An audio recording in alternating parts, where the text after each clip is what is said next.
দর্শক, জ্বালানি সংকটের মুখে রাজধানীর ফিলিং স্টেশনের পরিস্থিতি জানাতে সরাসরি যোগ দিচ্ছেন সহকর্মী তাইমুর ইসলাম রায়হান, এবং নারায়ণগঞ্জ থেকে আরেক সহকর্মী আছেন আমাদের বিলাল হোসেন। শুরুতেই চলে যাচ্ছি রায়হানের কাছে। রায়হান, গ্যাস সরবরাহ বাড়ার পর এখন কি পরিস্থিতি দেখছেন, বিস্তারিত জানাবেন। ন্যান্সি, যেমনটা বলছেন, আসলে গ্যাস সরবরাহ বাড়ার পরের পরিস্থিতি যদি বলি, আজ সারাদিন কিন্তু রাজধানীর বিভিন্ন সড়কে যে দীর্ঘ লাইন সেটি কিন্তু আমরা সারা দিনব্যাপী দেখেছি, এবং কি সন্ধ্যার আগ মুহূর্ত থেকে কিন্তু আমরা দেখেছি রাজধানীর বিভিন্ন ফিলিং স্টেশনের সামনে গাড়ির দীর্ঘ সারি। তবে এই মুহূর্তের চিত্র যদি বলি, ঠিক 6টার পর থেকে কিন্তু অধিকাংশ ফিলিং স্টেশন কিন্তু বন্ধ হয়ে গেছে। এই মুহূর্তে আমি রাজধানীর মগবাজারের যে ফিলিং স্টেশনটির সামনে রয়েছি, এটি কিন্তু আসলে ইতিমধ্যেই বন্ধ হয়ে গেছে। এখানে কোনো গাড়ির আমরা দীর্ঘ সারি, যেই সারি কিন্তু আমরা লক্ষ্য করতে পারিনি।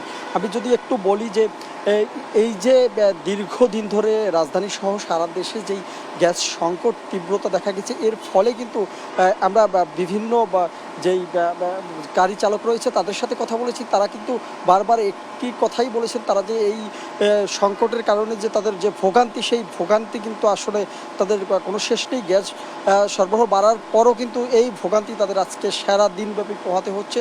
তারা কিন্তু পর্যাপ্ত পরিমাণ যে গ্যাস পায়নি, সেই কথাটি কিন্তু আমাদেরকে বারবার জানিয়েছেন।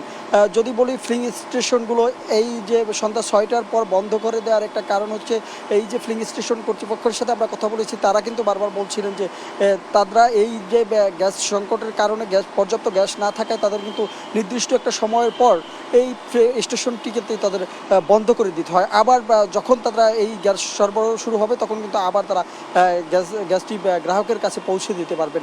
যার কারণে তারা কিন্তু এই গ্যাসের পর্যাপ্ত পরিমাণ যে গ্রাহক সেবা, সেটি কিন্তু তারা দিতে পারছেন না।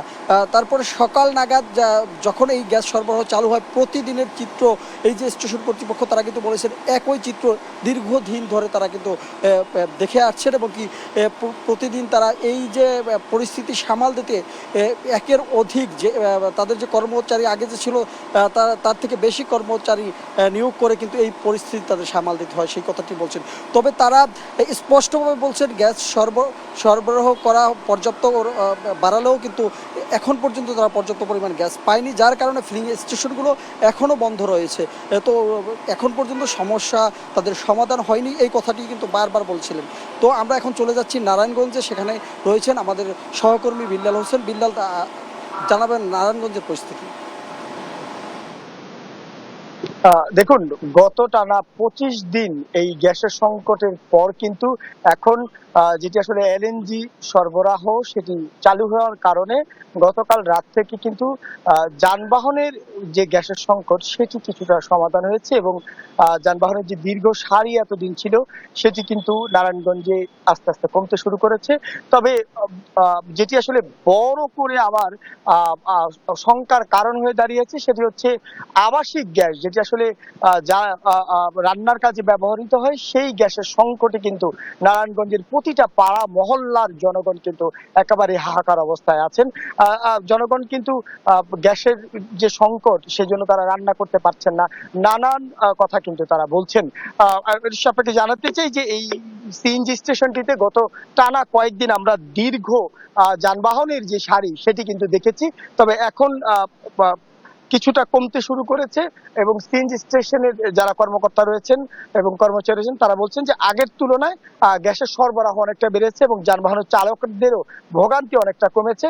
চালকরা বলছেন যে গ্যাস সরবরাহ আগের তুলনায় এই যানবাহনের গ্যাসের যে সেটি কিন্তু বেড়েছে, কিন্তু নারায়ণগঞ্জের প্রতিটা পাড়া মহল্লাতে যে আবাসিক গ্যাস সংযোগ সেটি কিন্তু এখন একেবারেই নিভু নিভু অবস্থায় রয়েছে। অনেক জায়গাতে রান্নার কাজই আসলে করা যাচ্ছে না, এমনটা কিন্তু পাড়া মহল্লার বাসিন্দারা বলছেন।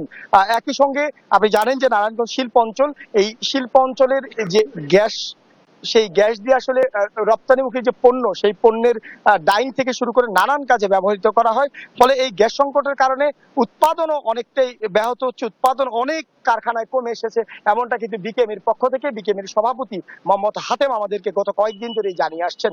তারা বলছেন যে ঊর্ধ্বতন পর্যায়ে তারা কথা বলছেন যাতে করে এই যে গ্যাসের সরবরাহ, অর্থাৎ পাইপলাইনের গ্যাস সেটি আসলে যদি সচল করা না হয়, তাহলে এই রপ্তানিমুখী পোশাক খাতে একটি বড় ধরনের ক্ষতির মুখে মুখে পড়বে, এমনটাই কিন্তু তারা বারবার বলে আসছেন। তো এইসব বিষয় নিয়ে আমরা আসলে কথা বলার চেষ্টা করেছি তিতাস ডিস্ট্রিবিউশনের যিনি নারায়ণগঞ্জের ডিজিএম রয়েছেন, তিনি যেটি বলছেন যে নারায়ণগঞ্জে সব মিলিয়ে 200 ঘনফুট মিটারের উপরে গ্যাস সরবরাহের যে চাহিদা, সেটি এখন 128-এর উপরে কোনোভাবেই তারা পাচ্ছে না। ফলে সংকট কিন্তু অনেকটাই থেকে যাচ্ছে। যতদিন না পর্যন্ত আসলে এই চাহিদাটি শেষ হবে, ততক্ষণ পর্যন্ত এই সংকট চাহিদা পূরণ না হবে, ততক্ষণ পর্যন্ত আসলে এই সংকটটি শেষ হবে না, এমনটাই কিন্তু তিনি জানিয়েছেন। তবে তারা চেষ্টা করছেন যে সংকট নিরসনে যাতে দ্রুত সমাধান করা যায়। কিন্তু এলাকার মানুষজন আসলে এই গ্যাস সংকটের কারণে চরম একটি ভোগান্তি রয়েছে। এই হচ্ছে আমার কাছে আসলে নারায়ণগঞ্জ থেকে সার্বিক চিত্র। নেন্সি।